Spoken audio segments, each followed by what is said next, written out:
Right. Next Nalgonda నుంచి మా reporter Saidulu ఉన్నారు. సైదులు, తాలు తేమ పేరుతో మిల్లర్లు దోపిడీ చేస్తున్నారని రైతులు ఆరోపిస్తున్నారు కదా.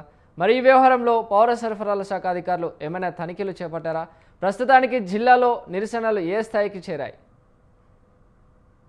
Right. Good morning Chiranjeevi. Good morning. ఉమ్మడి నల్గొండ జిల్లా వ్యాప్తంగా కూడా రైతాంగం పరిస్థితి అయితే దయనీయంగా మారింది. ఇప్పటికే నెలలు గడుస్తున్నా కానీ కళ్ళాలలో పోసినటువంటి ధాన్యాన్ని కొనుగోలు చేయకపోవడంతో, ప్రభుత్వం కొనుగోలు చేయకపోతే రైతులు పెద్ద ఎత్తున నిరసనలతో పాటు ఆందోళన వ్యక్తం చేస్తున్నటువంటి పరిస్థితి కనిపిస్తుంది. దాంతో ప్రతిపక్షాలు కూడా మండిపడుతున్నటువంటి పరిస్థితి కనిపిస్తుంది.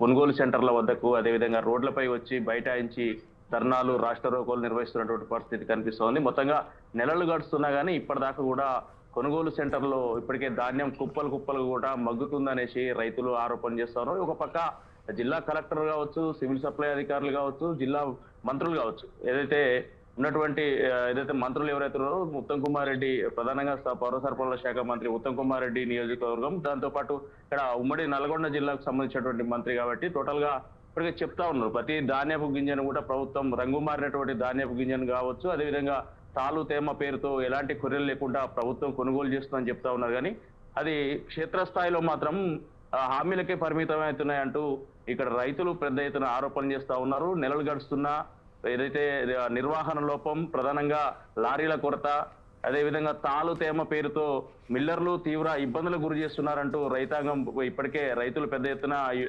ఆరోపణలు చేస్తా ఉన్నారు. దాంతో మొత్తంగా సివిల్ సప్లై శాఖ ఇప్పటికే పటిష్టమైనటువంటి ఏర్పాట్లు చేస్తా ఉంది. ఎందుకంటే టోటల్ గా అంటే సాగుకు మళ్ళీ సన్నద్ధం చేస్తా ఉన్నారు.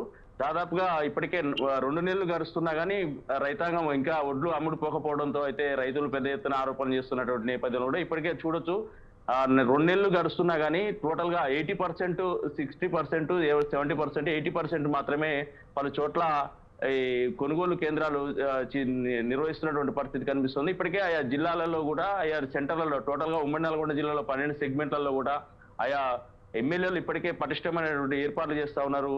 వారం 10 రోజుల్లో ఇప్పటికే ధాన్యాన్ని పూర్తిగా కొనుగోలు చేయాలంటూ కూడా నిర్వాహకులకు వెరీ స్పష్టంగా చెప్తున్నటువంటి పరిస్థితి కనిపిస్తుంది. అయినా లారీల లోపం వెరీ స్పష్టంగా కనిపిస్తా ఉంది. దాంతో మిల్లర్ల వద్ద, అంటే మిల్లుల వద్ద ఇప్పటికే పూర్తిగా జామ్ అయ్యి ఒక్కొక్క లారీ 10 రోజులుగా పడిగాపులు కాస్తున్నటువంటి పరిస్థితి కనిపిస్తుంది. దాంతో అన్నదాతలు అంటే ఇప్పటికే 10 రోజులుగా కాంటాయి 10 రోజులుగా అక్కడ ఉన్నటువంటి ధాన్యం ఏదైతే ఉందో ఆ ధాన్యం బస్తాలలో తరుగు తేమ పేరుతో మిల్లర్లు కొర్రెలు పెడుతున్నారంటూ రైతులు ఈ పక్క ఆందోళన చేస్తారు. ఒక పక్క 10 రూపాయల నుంచి వెళ్ళి 15 రూపాయలు ఎక్స్ట్రా ఛార్జెస్ తీసుకుంటున్నారంటూ, లారీ డ్రైవర్లు ఎక్స్ట్రా ఛార్జెస్ తీసుకుంటున్నారంటూ రైతులు చేస్తున్నటువంటి పరిస్థితి కనిపిస్తుంది. మొత్తంగా సాగుకు సన్నద్ధం అవుతున్నటువంటి నేపథ్యంలో కూడా త్వరగతిన ఇప్పటికే జిల్లా కలెక్టర్ కావచ్చు, అదేవిధంగా సివిల్ సప్లై శాఖ కావచ్చు, టోటల్ గా సమన్వయం చేసుకొని రైతాంగాన్ని కాపాడాలంటూ పెద్ద ఎత్తున డిమాండ్ చేస్తున్నటువంటి పరిస్థితి కనిపిస్తోంది. విపక్షాలు మాత్రం ఇది రేవంత్ రెడ్డి ప్రభుత్వం మాత్రం దీనిపైన ఒక స్పష్టత అనేది లేదు,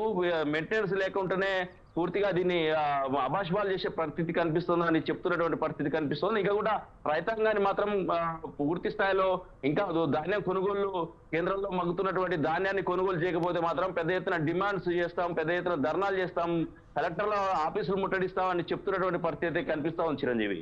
రైట్. Thank you Saidulu.